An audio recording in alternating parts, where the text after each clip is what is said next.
இங்க மனோஜ் ரோஹிணிட்ட சொல்றாங்க, "நான் ரொம்ப சந்தோஷமா இருக்கேன்னு சொல்றேன்ல" அப்படின்னு எங்க மனோஜ் சொல்ல, அதுக்கு இங்க ரோஹிணி சொல்றாங்க, "என்ன மனோஜ், நம்ம குழந்தை நம்மள விட்டு போயிட்டுன்னு சொல்றேன். ஆனா நீ இப்ப போய் சந்தோஷமா இருக்குன்னு சொல்றியேன்னு" எங்க ரோஹிணி கேட்க, அதுக்கு இங்க மனோஜ் சொல்றாங்க, "எனக்கும் ரொம்ப கஷ்டம் தான். ஒரு குழந்தை எப்படி உனக்கு இப்படி திடீர்னு அபார்ஷன் ஆனதுன்னு நீ சொல்லும்போது என்னால ஏத்துக்க முடியல தான். ஆனா எனக்கு இப்ப எந்த குறையும் இல்லன்னு தெரிஞ்சிடுச்சுல்லன்னு" சொல்லி இங்க மனோஜ் சந்தோஷப்பட, இத கேட்ட எங்க ரோஹிணிக்கு ரொம்ப அதிர்ச்சியா இருக்கு. ஏன்னா, இங்க ரோஹிணி வந்துட்டு இடையில தான் இப்போ கொஞ்ச நாளைக்கு முன்னாடி மனோஜ வந்துட்டு எப்படியாவது டாக்டர் செக்கப்க்கு கூட்டிட்டு போகணும்னு சொல்லி நேரடியாவே கேட்க, அது 2 பேருக்கும் இடையில பிரச்சனையும் வந்தது. இப்படி மனோஜ் சொல்றானே, இப்ப நம்ம இனிமே அவனை எப்படி டாக்டர் கிட்ட கூட்டிட்டு போக முடியும்னு இங்க அந்த ஒரு கவலையில இங்க மனோஜ் நினைச்சு ரோஹிணியும் இருந்துட்டு இருக்காங்க. ரோஹிணி வந்து இப்படி இருக்கிறத பார்த்ததும், "என்ன ரோஹிணி, என்ன இப்படி இருக்குன்னு" சொல்ல, "இல்ல மனோஜ், நம்ம குழந்தை நம்மளை விட்டு போயிட்டேன்னு சொல்லி புலம்பிட்டு இருக்கேன். சரி விடு ரோஹிணி, என்ன இருந்தாலும் அடுத்த தடவை குழந்தை நமக்கு கன்ஃபார்மா பிறக்கும். அதை நினைச்ச ஒரு சந்தோஷத்துல இருக்கு. என்ன இருந்தாலும் நான் அப்பாவாயிட்டேன். அதை நினைக்கும் போது எனக்கு இப்போ சந்தோஷமா தான் இருக்கு" அப்படின்னு சொல்லி எங்க மனோஜ் ரொம்ப பயங்கர ஹாப்பில இருந்துட்டு இருக்காங்க. "சரி ரோஹிணி, என்னைக்கும் இல்லாம நான் இன்னைக்கு பயங்கர சந்தோஷமா இருக்கேன். நான் கிளம்புறேன்னு சொல்லிட்டு இங்கேருந்து கிளம்ப, நீ இன்னைக்கு எங்கேயுமே போக வேண்டாம். நீ வீட்ல இருந்து ரெஸ்ட் எடு" அப்படின்னு சொல்ல, "எனக்கு இன்னைக்கு உடம்புக்கு எதுவுமே இல்லை" அப்படின்னு சொல்ல, "உடம்புக்கு எதுவும் இல்லைன்னு எனக்கு தெரியும். ஆனா உன் மனசு சரியில்லைல்ல, அதுக்கு தான் சொல்றேன். நீ இன்னைக்கு வீட்ல இரு, நான் போயிட்டு வரேன்னு" சொல்லிட்டு எங்க மனோஜ் வந்துட்டு விட்டுட்டு ரோஹிணியை விட்டுட்டு அவர் பாட்டுக்கு கிளம்பி இங்க ஷோரூமுக்கு போறாரு. ஷோரூம்ல போயிட்டு அங்க ரொம்ப சந்தோஷமா ரொம்ப சேல்ஸ் பண்ணிட்டு ரொம்ப ஹாப்பியா இருக்கிறத பார்த்ததும் அங்க இருக்கிறவங்கலாம், "என்னடா இன்னைக்கு இவர் இப்படி இருக்காரு, என்னைக்குமே முகம் இப்படி பிரகாசமா இருக்காதேன்னு" சொல்ல, "இன்னைக்கு ஏதாவது பார்ட்டி வரேன்னு சொல்லியிருப்பாங்க, அதனால தான் இப்படி இருப்பாருன்னு" சொல்லி இங்க கூட வேலை பார்க்குற ஆட்கள் எல்லாருமே பேசிக்கிட்டு இருக்கா. அப்பதான் இங்க மொட்டை ஃப்ரெண்டு வராரு. "என்னடா மனோஜ் எப்படி இருக்கு?" அப்படின்னு சொல்லி விசாரிக்கும் போது, "நான் இன்னைக்கு ரொம்ப சந்தோஷமா இருக்கேன்னு" சொல்றாங்க. "அதான் உன் முகத்தை பார்த்தாலே தெரியுதே, எல்லாத்துக்கும் காரணம் இந்த சாமியார் தான் நினைக்கிறேன்னு" சொல்ல, "நீ சொன்னாலும் சொல்லலைனாலும் அதுதான்டா உண்மை" அப்படின்னு சொல்லி அந்த பவர்ஃபுல்லான சாமியாரை பத்தி இங்க மனோஜும் வந்துட்டு பேசிக்கிட்டு இருக்காங்க. அதுக்கு இங்க மொட்டை ஃப்ரெண்டும் உடனே சொல்றாங்க, "சரி நான் தானே உன்னை கூட்டிட்டு போனேன், அப்படி இருக்கப்போ உனக்கு இன்னைக்கு நல்ல காலம் பிறந்துடுச்சு, ரொம்ப சந்தோஷமா இருக்கேன்னு வேற சொல்றேன், என்னைய கொஞ்சம் பார்த்து கவனிச்சு விட்டேன்னா நல்லா இருக்கும்" அப்படின்னு சொல்ல, அதுக்கு உடனே இங்க மனோஜோட முகம் மாறுது. "உன்னைய பார்த்து கவனிக்கணுமா? அதான் நீ கூட்டிட்டு போனதுக்கு கமிஷனா அன்னைக்கே பணம் வாங்கிக்கிட்டே" அப்படின்னு சொல்ல, "வாங்கினதா, இப்போ கையில இல்லையே, அதுக்கு தான் கேட்குறேன்னு" சொல்ல, "இப்போ வருமானம் ஒன்றும் இல்லை, சேல்ஸுக்கு ஒன்றுமே ஆகலை" அப்படின்னு சொல்லி பேசிக்கிட்டு இருக்க நேரத்தில் தான் இங்கே கஸ்டமர்ஸ் வராங்க. "அதான் நீ சொன்ன நேரம் கஸ்டமர்ஸே வந்துட்டாங்க, பார்த்து கவனிச்சு அனுப்பிவிட்டு எனக்கு ஏதாவது பணம் இருந்தால் கொடுறா" அப்படின்னு சொல்லி கேட்குறாங்க.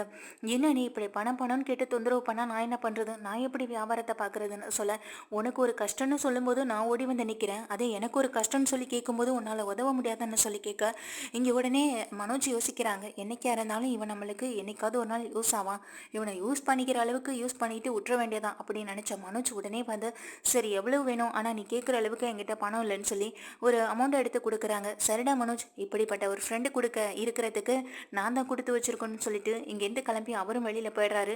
கஸ்டமர்ஸ் வந்தவங்களை கவனிச்சிட்டு இருக்க ஒரு முக்கியமான ஆள் பின்னாடி வந்து நின்றுட்டு இங்கே பொருட்களை எல்லாம் பார்த்துட்டு இருக்காங்க. அதை கவனிக்காத மனோஜ் வந்துட்டு இங்கே வந்திருக்கவங்களை அனுப்பி விட்டுட்டு அவங்க கல்லாவில் போய் உட்கார, இன்னொருத்தவங்க வந்திருக்காங்க சார், அவங்க அந்த ஏசியை பற்றின டீட்டெயில்ஸ் எல்லாம் கேட்குறாங்க, நீங்கள் வந்து கொஞ்சம் சொல்ல முடியுமான்னு சொல்ல, "ஏன்பா அதெல்லாம் நீங்களே பார்த்து அனுப்ப மாட்டீங்களான்னு" மனோஜ் கேட்க, "நாங்கள் எவ்வளவோ சொல்லிட்டோம் சார், ஆனால் அவங்களுக்கு சாட்டிஸ்ஃபை ஆக மாட்டுது, நீங்கள் வந்து கொஞ்சம் விலகுனீங்கன்னா நல்லா இருக்கும்னு" சொன்ன உடனே இங்கே மனோஜ் போகிறாங்க. மனோஜ் போய் பார்க்கும்போது அது யாருன்னு பார்த்தா ஜீவா.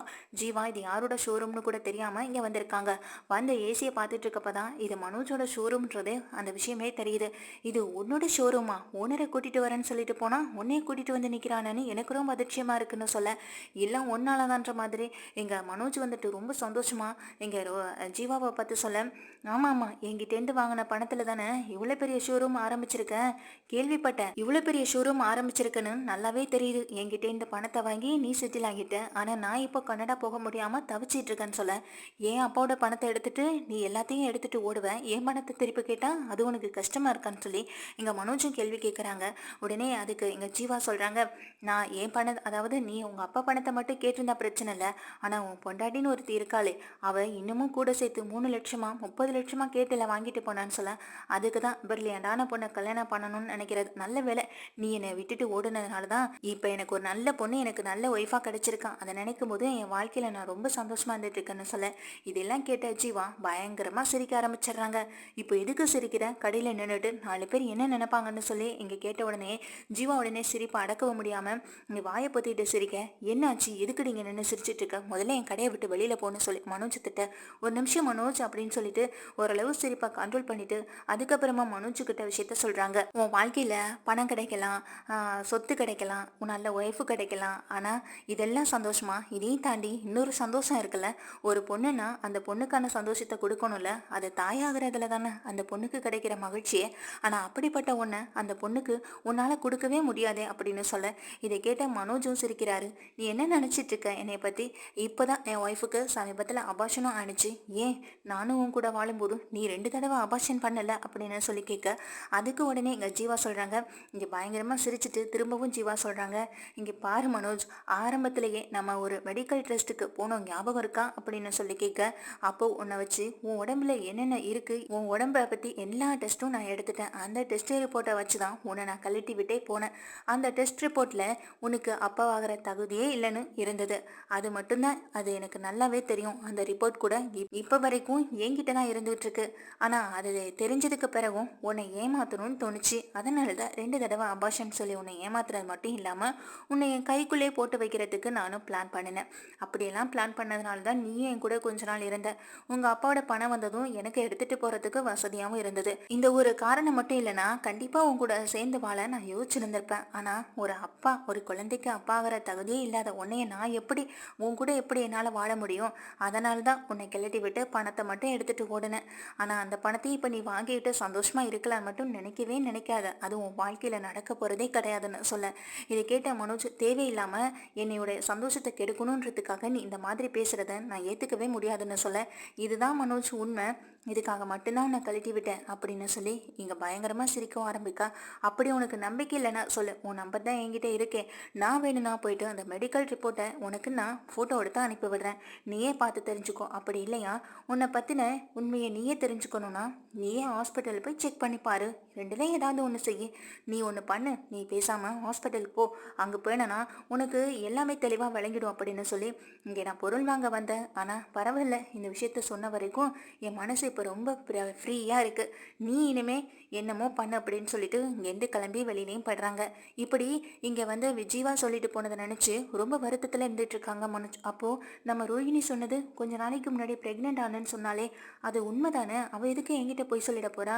இவ தான் ஏதோ பொய் சொல்கிறான் அப்படின்னு பல குழப்பத்தில் இருந்துகிட்டு இருக்கேன். என்ன பண்ணுறதுன்னு ஒன்றுமே புரியலை. அவள் சொன்ன மாதிரி நம்ம ஏன் இவ்வளோ குழம்பிகிட்டு இருக்கணும்? பேசாமல் போய் டெஸ்ட் எடுத்து பார்த்துட்டா போகுது அப்படின்னு சொல்லிட்டு எங்கள் மனோஜ் அவசரமாக கிளம்பி எங்கள் கடையை ஒப்படைச்சிட்டு வெளியில் கிளம்பி போகிறாங்க.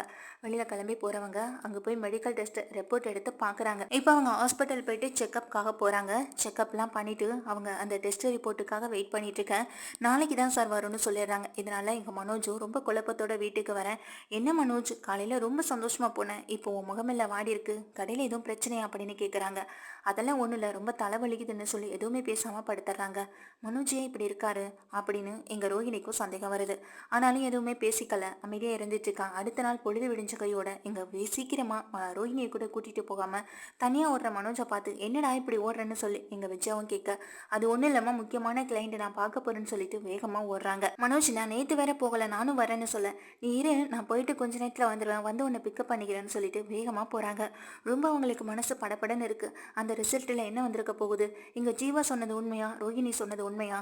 ஜீவா சொன்னது கண்டிப்பாக பொய்யா தான் இருக்க முடியும். என் ஒய்ஃப் ரோஹிணி என்கிட்ட என்றைக்குமே பொய் சொல்ல மாட்டா, மறைக்க மாட்டா. கொஞ்ச நாளைக்கு முன்னாடி ப்ரெக்னெண்ட்டாக இருக்குன்னு அவளே சொன்னா, அபாஷன் ஆயிடுச்சுன்னு அவளே சொன்னா, 2வது குழந்தைக்காக தான் டெஸ்ட்டுக்கு போனேன்னு சொல்லியிருக்கா. இப்படி இதெல்லாம் பார்க்கும்போது கண்டிப்பாக அவள் சொன்னது தான் உண்மையாக இருக்கும், எனக்கு எந்த பிரச்சனையும் இருந்திருக்காது அப்படின்னு சொல்லி ரொம்ப ஆசையோடு அந்த டெஸ்ட் ரிப்போர்ட்டை வாங்குறதுக்காக போக அங்கே டாக்டர் வந்துட்டு மனோஜை பார்த்து சொல்கிறாங்க, ரொம்ப சாரி சார், உங்களுக்கு இவ்வளோ பெரிய பிரச்சனை இருக்குன்னு நாங்களும் நினச்சி கூட பார்க்கல. ஆனாலும் இதை சரி பண்ணுறதுக்கு ட்ரை பண்ணலாம். நீங்கள் அடிக்கடி ட்ரீட்மெண்ட் வந்தீங்கன்னா சீக்கிரமாக அதை சரி பண்ணிடலாம் அப்படின்னு சொல்கிறாங்க. இதை கேட்ட மனோஜுக்கு பயங்கரமான ஒரு அதிர்ச்சியாக இருக்குது. என்ன சார் சொல்கிறீங்க, உண்மையிலேயே அப்படின்ற மாதிரி கேட்க, ஆமாம் சார், உங்களுக்கு இப்போதைக்கு அதுக்கான வாய்ப்பு கிடையாது, ஆனால் ஃப்யூச்சரில் இருக்கலாம். அதுக்கான ட்ரீட்மெண்ட் எடுத்துக்கிட்டிங்கன்னா அதுக்கான வாய்ப்பு நிறைய இருக்குது. இப்போதைக்கு இந்த டேப்லெட்லாம் எழுதி தரேன், இதில் சாப்பிடுங்க. போக போக நீங்கள் மாதம் ஒரு தடவை செக்கப்புக்கு வாங்க. அதுக்கப்புறம் உங்கள் உடம்பு எப்படி இருக்குன்னு இன்னொரு தடவை டெஸ்ட் எடுத்து பார்த்துட்டு நான் சொல்கிறேன் அப்படின்னு சொல்கிறாங்க. இதை கேட்டால் மனோஜ் ரொம்ப அதிர்ச்சியோட, இங்கே ஜீவா சொன்னது தான் உண்மை, அப்போது ரோஹிணி சொன்னது எல்லாமே பொய்யா? ரோஹிணி எதுக்காக நம்மக்கிட்ட பொய் சொல்லணும்? அப்போது டாக்டர் நம்மக்கிட்ட பொய் சொல்லணுன்ற அவசியம் கிடையாதே. டெஸ்ட் ரிப்போர்ட்டெல்லாம் சரியாக தான் இருக்குன்னு அவரே எடுத்து காட்டுறாரு. நமக்கு எப்படிப்பட்ட ஒரு பிரச்சனை இருக்குன்னு அவரே சொல்கிறாரு. அதையெல்லாம் மீறி நம்ம எப்படி வந்துட்டு நம்ம மூலமாக எங்கள் ரோஹிணி கர்ப்பமாக இருக்க முடியும்? உண்மையிலேயே அவள் சொல்கிறதெல்லாம் உண்மைதானா? இதெல்லாம் நமக்கு எதுவுமே புரியலை அப்படின்னு ரொம்ப ஒரு குழப்பத்தில் எங்கள் வண்டி ஓட்டிட்டு வந்துட்டே இருக்காங்க மனோஜும். ஒரு இடத்துல வண்டியை நிறுத்திட்டு ரொம்ப அழுகவும் ஆரம்பிச்சிடுறாங்க காருக்குள்ளே உட்காந்து. எனக்கு ஒரு குழந்தைக்கு அப்பாகிற தகுதியே இல்லையா? ட்ரீட்மெண்ட் எடுத்துக்கிட்டால் தான் அதுக்கான வாய்ப்பு இருக்குன்னு சொல்கிறாரே அப்படின்னு நினச்சி தன்னை அறியாமல் கலங்கி அழுகுறாங்க எங்கள் மனோஜும். அப்போது அந்த பக்கமாக போகிற முத்து எங்கள் சவாரியை விட்டுட்டு இது என்ன மனோஜ் கார் மாதிரி இருக்கேன்னு சொல்லி எங்கள் பக்கத்தில் வந்து நிறுத்திட்டு மனோஜ் இறங்கிட்டு இங்கே உள்ளே வந்து பார்த்தா மனோஜ் வந்து அழுதுட்டு இருக்காரு. டேய் என்னடா பண்ணிட்டு இருக்க, எங்க கதவை திறடான்னு சொல்லி சத்தம் போட கதவை கண்ணெல்லாம் தொடச்சிட்டு கதவை திறந்துட்டு வெளியில் வராரு. என்னடா இங்கே உட்காந்து என்ன பண்ணிட்டு இருக்க? ஷோரூம்க்கு போகிறேன்னு தானே சொல்லிட்டு போனேன், இப்போ எங்கே போயிட்டு வரேன்னு சொல்லி கேட்க அது வந்து அப்படின்னு சொல்லி எதுவுமே பேசாமல் நிற்கிற மனோஜை பார்த்துட்டு என்னடா என்ன ஆச்சு அப்படின்னு சொல்லி முத்துவும் கேட்குறாங்க. மனோஜோட கண்ணெல்லாம் கலங்கிருக்கு. என்னடா அழுதியா அப்படின்னு கேட்கும்போது இங்கே தன்னை அறியாமல் மனோஜ் வந்து முத்துவை கட்டி பிடிச்சு அழுக முத்துவுக்கு பையன்னு ஆயிடுது. இவன் ஒருபோதும் இப்படி நம்மளை நெருங்கவே மாட்டான். இன்னைக்கு எப்படி என்ன ஆச்சு? என்ன ஆச்சுன்னு சொல்லுடா. யாரும் எதுவும் பிரச்சனை பண்ணாங்களா? ஷோரூமுக்கு வந்து எதுவும் பிரச்சனை பண்ணாங்களா? சொல்லுடா, அவனுங்களை அடித்து தூள் கலப்பிடுறேன் அப்படின்னு சொல்ல அதெல்லாம் ஒன்றும் இல்லை அப்படின்னு சொல்லிட்டு எங்கள் மனோஜ் நின்றுட்டுருக்க. என்னன்னு சொல்லுடா அப்படின்னு சொல்லி கேட்க உங்ககிட்ட சொல்லலாமா வேண்டாமான்னு எனக்கு தெரியல. உங்ககிட்ட சொன்னால் நீ என்னை அதை வச்சு கிண்டல் பண்ணுவேன், வீட்டில் எல்லார்கிட்டையும் சொல்லி என்னை நக்கல் பண்ணுவேன், அதனால தான் உங்ககிட்ட சொல்ல வேண்டாம்னு நினைக்கிறேன்னு சொல்லி இங்கே திரும்பவும் அழுக ஆரம்பிக்க மனசில் பாரம் இருந்தால் அதை யார்கிட்ட சொன்னால் தான் குறையும் அப்படின்னு எங்கள் முத்து சொல்கிறாங்க. அதை யார்கிட்ட வேணாலும் சொல்லி குறைச்சிக்கலாம், உங்ககிட்ட சொன்னால் எனக்கு இன்னும் அதிகமெல்லாம் ஆகும்னு சொல்ல சரி விடு, நீ என்கிட்ட எதுவும் சொல்ல வேண்டாம்னு சொல்ல இங்கே உடனே மனோஜ் இல்லை நான் சொல்லுவேன் அப்படிங்கிறாங்க. சரி சொல்லுடா, நான் இதை பற்றி வீட்டில் யார்கிட்டையும் மூச்சு கூட விட மாட்டேன், நான் அம்மா கிட்ட கூட சொல்லாத விஷயத்தை தான் உங்ககிட்ட சொல்கிறேன்னு சொல்லி இங்கே நடந்த விஷயம் எல்லாத்தையுமே சொல்கிறாங்க. இதை கேட்ட முத்துவுக்கு இன்னும் அதிர்ச்சி ஆகுது. என்னடா சொல்கிறேன், அப்படியா டாக்டர் ரிப்போர்ட் கொடுத்தாங்கன்னு சொல்லி கேட்க ஆமாண்டா, எனக்கு இப்படி ஒரு பிரச்சனை இருக்குன்னு தெரியும் போது உண்மையிலேயே எனக்கு வாழவே பிடிக்கல, எதுக்கு இருக்கிறோன்ற மாதிரி தோணுதுடான்னு சொல்ல வாய மூடு, அதெல்லாம் சரியாயிடும்னு சொல்லியிருக்காருல்ல. ஆமாம், இந்த பிரச்சனை எப்போதுலேருந்து இருக்குன்னு சொல்லிட்டு இருக்காருன்னு எங்கள் முத்து கேட்க இந்த பிரச்சனை ரொம்ப நாளாக இருக்குன்னு தாண்டா அவரை சொல்கிறாரு. அப்படி பார்த்தா எங்கள் ரோஹிணி ப்ரெக்னெண்ட்டாக இருக்குன்னு சொன்னாலே அதனால எனக்கு ரொம்ப குழப்பமாக இருக்குன்னு சொல்ல இந்த பிரச்சனை ரொம்ப காலமாக இருக்குன்னு சொல்லியிருக்காருடா அப்படின்னு எங்கள் மனோஜ் ரொம்ப சோகமாக சொல்ல ஆமாம், அப்படி இருக்கப்போ எப்படி உன் பொண்டாட்டி பார்லரம்மா இப்போ இடையில ப்ரெக்னென்ட் ஆனன்னு சொல்லி அது அபாஷன் ஆனிச்சுன்னு சொல்லியிருக்க முடியும்னு சொல்லி கேட்க எனக்கு அப்போவே தெரியும் அது ஏதோ ஃப்ராடு தானே பண்ணுதுன்னு. ஆனால் நான் சொல்கிறத தான் இந்த வீட்டில் யாருமே நம்ப மாட்டீங்களே அப்படின்னு சொல்ல இல்லை ரோஹிணி அப்படிலாம் போய் சொல்லியிருக்க மாட்டான்னு சொல்ல நீ வேணா மனசை தேத்திக்கிறதுக்காக இப்படி நினச்சிட்டு இருக்கலாம், ஆனால் உண்மை என்னன்னு இப்போவே தெளிவாக ஆயிடுச்சேடா அப்படின்னு சொல்லி மனோஜை கேட்க நீ உனக்கு இருக்கிற பிரச்சனையை நினச்சி கவலைப்பட்டு இருக்காது, அது கண்டிப்பாக சரி பண்ணிடலாம், அதுக்கான வழிகள் நிறைய இருக்குன்னு எங்கள் டாக்டரே சொல்லியிருக்கப்போ அதை பற்றி நீ யோசிச்சுட்டு இருக்கணும்னு அவசியம் கிடையாது. ஆனால் அதுக்கு இடையில இங்கே உன் பொண்டாட்டி இவ்வளோ பெரிய போய் சொல்லியிருக்கா, அது ஏன் எதுக்காகன்றதை பற்றி மட்டும் யோசி அப்படின்னு சொல்ல இப்போவே நான் போய் கேட்கணும் அப்படின்னு எனக்கு தோணுதுன்னு சொல்ல அந்த தப்பை மட்டும் பண்ணிடாதரா மனோஜ், அப்புறம் வீட்டில் இது வேறு மாதிரியான பிரச்சனையில் போய் முடியும்.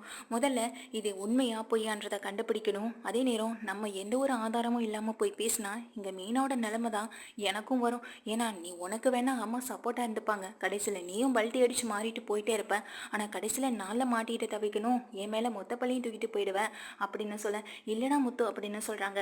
உடனே மனோஜை பார்த்து சொல்கிறாங்க இங்கே பாரு, உனக்கு சந்தேகம்னு ஒன்று வந்துடுச்சு, உனக்கு மட்டும் இல்லை வீட்டில் இருக்க எல்லாருக்குமே இருக்குது, முக்கியமாக எனக்கும் மீனாவுக்கும் கூட இருந்துட்டு தான் இருக்குது. ஆனால் இதெல்லாம் நிரூபிக்கணும்னா முதல்ல ஆதாரத்தோடு தான் நிரூபிக்க முடியும், அதை முதல்ல கண்டுபிடிச்சா மட்டும்தான் முடியும் அப்படின்னு சொல்ல இங்கே ரோஹிணி எதுக்குடா அப்படி சொல்லியிருக்கணும், ஏன் இப்படி சொல்லியிருக்கணும், என்னை ஏமாத்திருக்காளா, என்னை ஏமாத்துறதுக்காக வேண்டாம் அப்படி சொல்லணும்னு சொல்ல புலம்புறத முதல்ல விடுறியா, இப்படி புலம்பிக்கிட்டே இருந்தால் வீட்டில் எல்லாரும் கேள்வி கேட்க ஆரம்பிக்க மாட்டாங்களா, அப்புறம் உனக்கு இருக்கிற பிரச்சனையை பற்றி எல்லாருக்குமே தெரிஞ்சிடும், நீ இதை பற்றி சொல்ல போனோன்னா இது எப்படி உனக்கு தெரியுன்ற மாதிரி வீட்டில் எல்லாரும் கேள்வி கேட்பாங்க, அப்புறம் நீ நினைக்கிறதா நடக்கும், பேசாமல் அமைதியாக மட்டும் இரு, இந்த விஷயத்த ஆதாரத்தோடு நிரூபித்தா மட்டும்தான் உனக்கு இருக்கிற குறையும் வெளியில் தெரியாது, அதுக்குள்ளே உன்னையே சரி பண்ணிடலாம், கொஞ்சம் பொறுமையாக இருக்கியா, இதை நான் பார்த்துக்கிறேன்னு சொல்லி எங்கள் மனோஜுக்கு ஆறுதலாக பேசுகிறாங்க முத்து. இப்போ தாண்டா எனக்கு கொஞ்சம் மனசு நிம்மதியாக இருக்குது, உங்ககிட்ட சொன்னால் எங்கள் வீட்டில் சொல்லிடுவியோன்னு நினச்சேன், இந்த விஷயத்த நான் நேரடியாக வீட்டிலே போய் கேட்குறதுக்காக தான் கிளம்பிட்டு இருந்தேன், ஆனால் நீ சொல்கிறது தான் சரி, இப்போ போய் நான் சொன்னேன்னா உனக்கு எப்படி தெரியும்னு எல்லாரும் கேட்டு எனக்கு இருக்கிற குறைய வச்சு எல்லாரும் அந்த மாதிரியான பார்வையிலே பார்ப்பாங்க, அப்படியோட்ட பார்வையை பார்க்கும்போது எனக்கு இருக்கவே வேணான்னு தோணும்.